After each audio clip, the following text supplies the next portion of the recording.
It is Vijay from SLAT 100, and here in this session we are going to discuss previous year questions of SLAT, Symbiosis Law Admission Test. Yes, we are going to discuss all 12 analytical reasoning questions that were asked in shift 1 of SLAT 2021. Here is the first one. There are 25 children standing in a row facing towards north. Alright, these are all children facing towards north.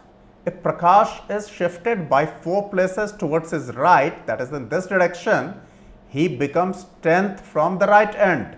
Alright, so before he was shifted, he must have been 14th from the right end.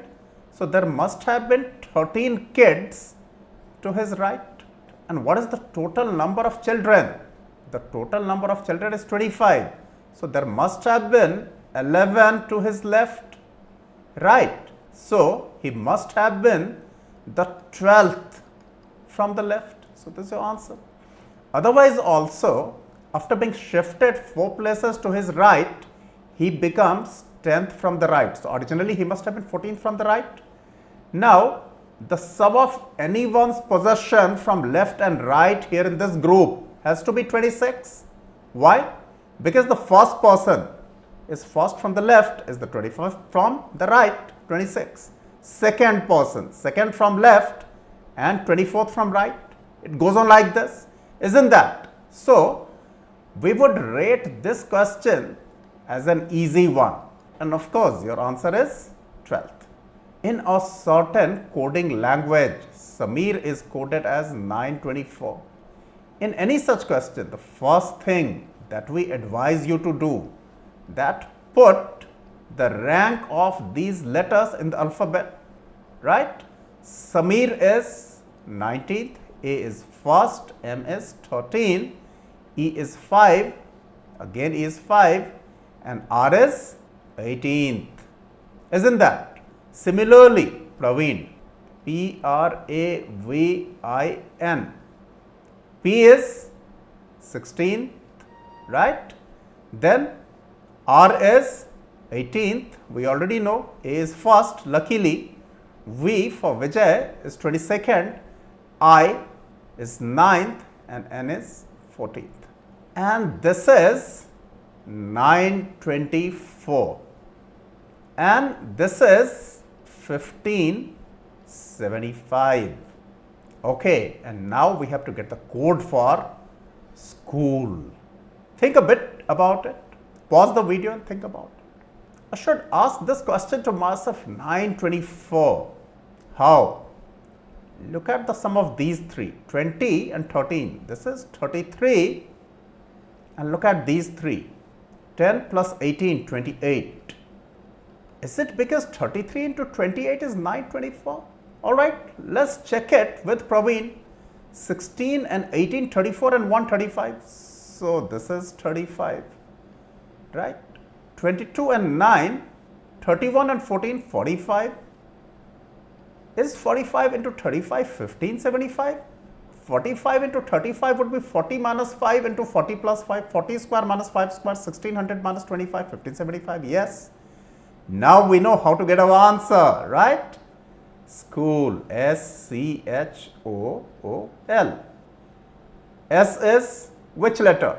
19, we already know. C, 3, H, 8th, O, 15, O, 15, and L, 12th, right?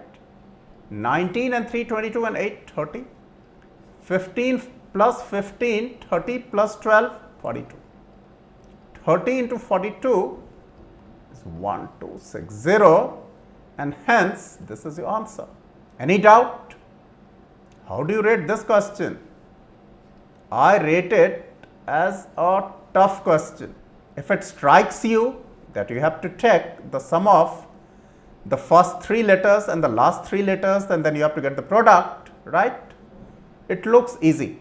But what if it does not strike? Let's come to the third one.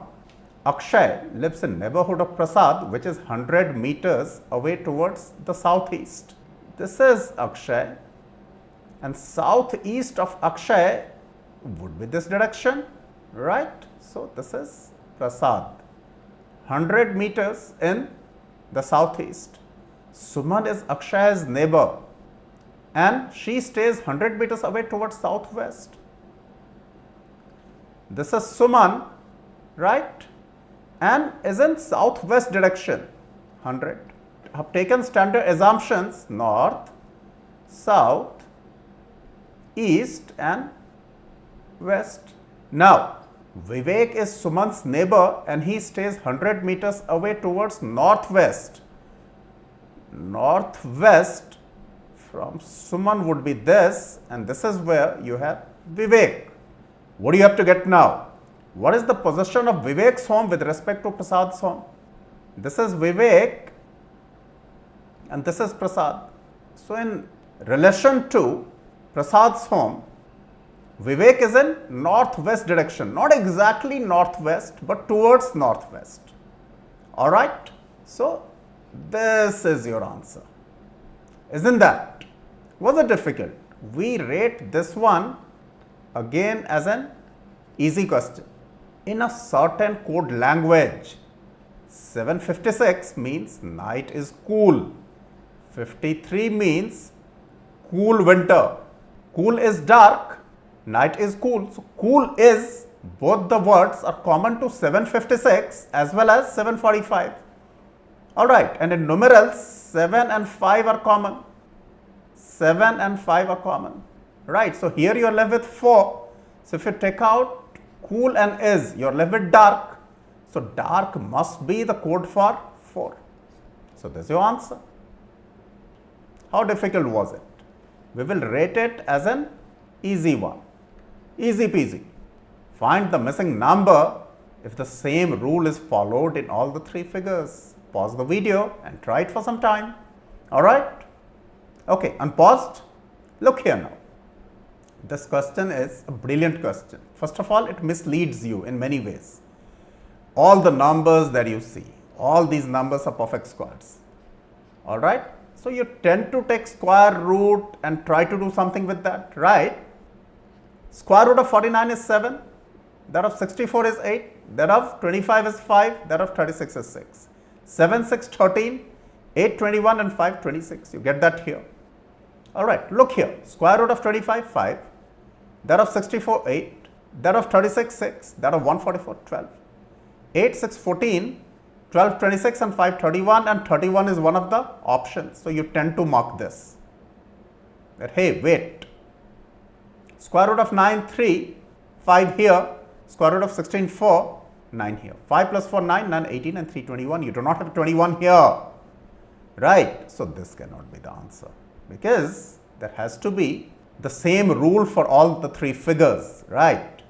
So, how to get it? Okay. Alright. Here the answer is, what is the difference of 49 and 64? That is 15. Difference of 25 and 36? 11. Sum of 15 and 11 is 26. Alright. Difference of 25 and 81 is how much? 56. Difference of 16 and 9 is 7. 56 plus 7 is 63. Difference of 64 and 144, easy, 80. Difference of 25 and 36, 11. So, the answer is 80 plus 11 and that is 91. Alright. So, we believe that here the level of difficulty is certainly moderate. Alright. You cannot take the questions of this section for granted. What number should come next? Pause it and try to do it yourself first.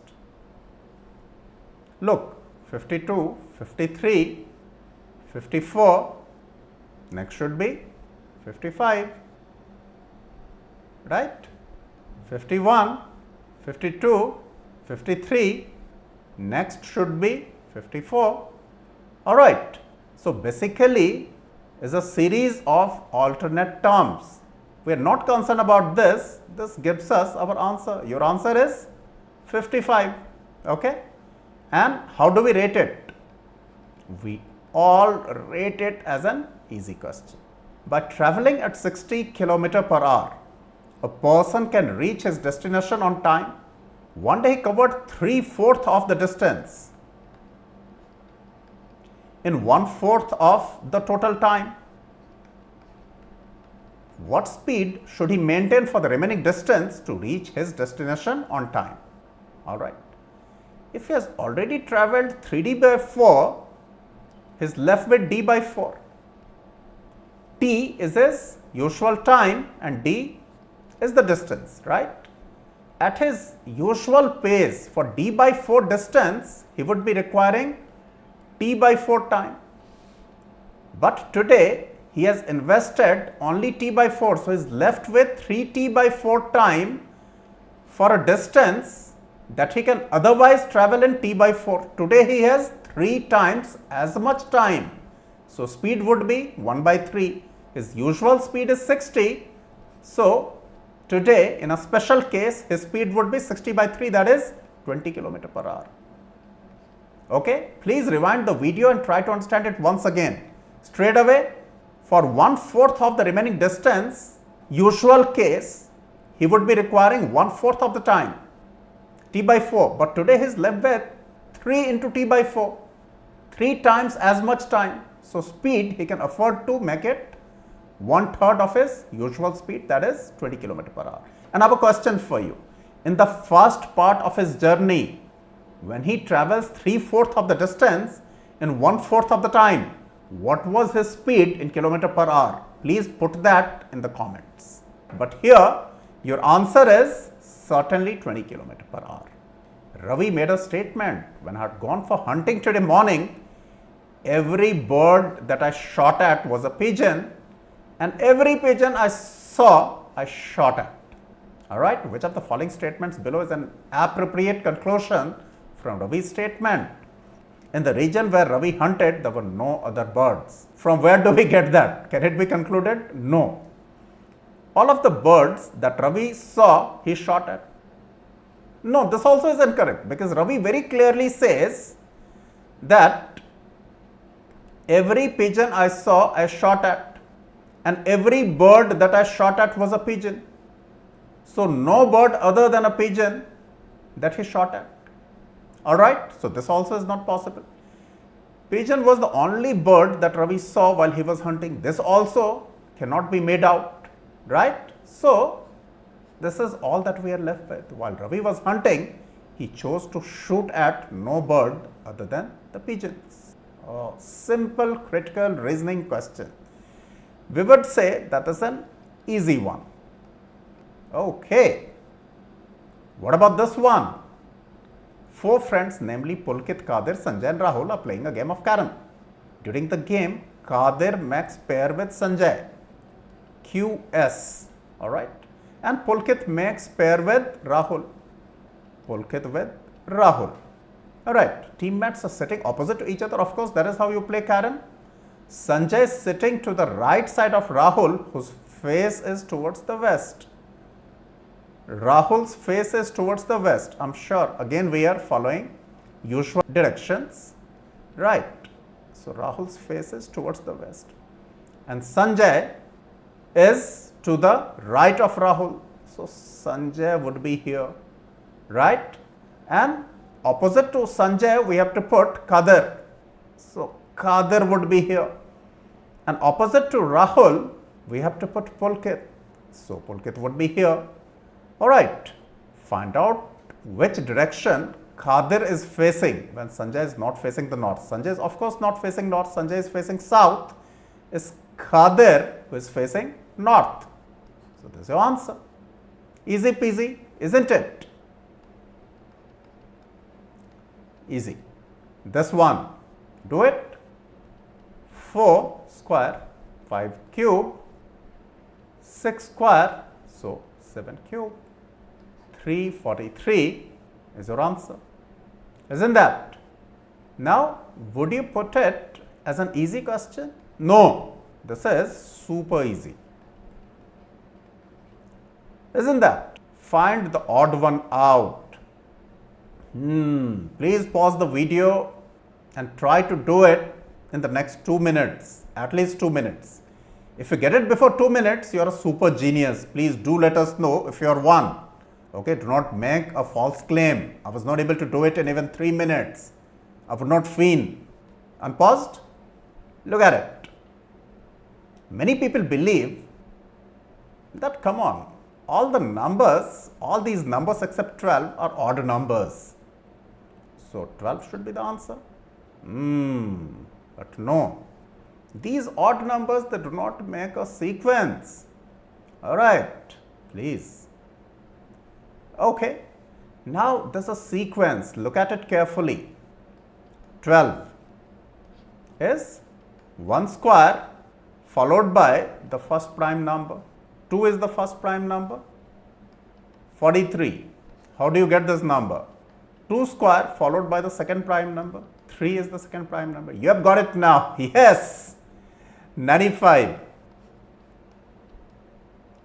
3 square, the third perfect square followed by the third prime number. 5 is the third prime number, right? Similarly, 167. 4 square followed by the fourth prime number. Till here this is okay.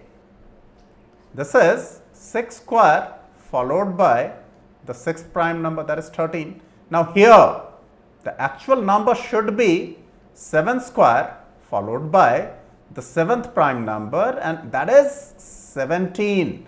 So this number should have been 4917. In fact, the number next to it should have been 6419. So which one is the odd one out? This one. And I'm sure that this was the intended answer of the SLAT also when they asked this wonderful question, right? Okay, now the last one. The sum of the present ages of Neeta and Rita is 41 years. Neeta plus Rita is 41 years now. 4 years ago, Neeta's age must have been n minus 4 and Rita's age must have been r minus 4. So sum of these two must have been 33, isn't that? And at this stage, this is very clearly given that Neeta's age was 2 times the age of Rita. If the sum is 33 and this is 2 times this, so this must have been 22 and this 11. How else is that possible, right? So 4 years back, Rita's age was 11. So now it is 15. Simple. How would you rate this question? We shall rate it as an easy one. Alright. So these were the 12 questions that appeared in the analytical reasoning section. And hey, they themselves cannot differentiate between their analytical reasoning and logical reasoning sections. There are many types of questions that they put in analytical reasoning as well as logical reasoning. So how logical is analytical reasoning and how analytical is logical reasoning in SLAT is a $1 million question. Alright, here your answer is 15, and please be on our Telegram group and get lots of questions, and we have given the PDF of this test of all these questions, all 12 questions, in the description of this video. Alright, so please do avail that, and if you like this effort, give us a thumbs up, share it with as many people as possible, subscribe to CLAT 100 if not already done, and press the bell icon to stay updated of everything that happens here on this channel. All the very best.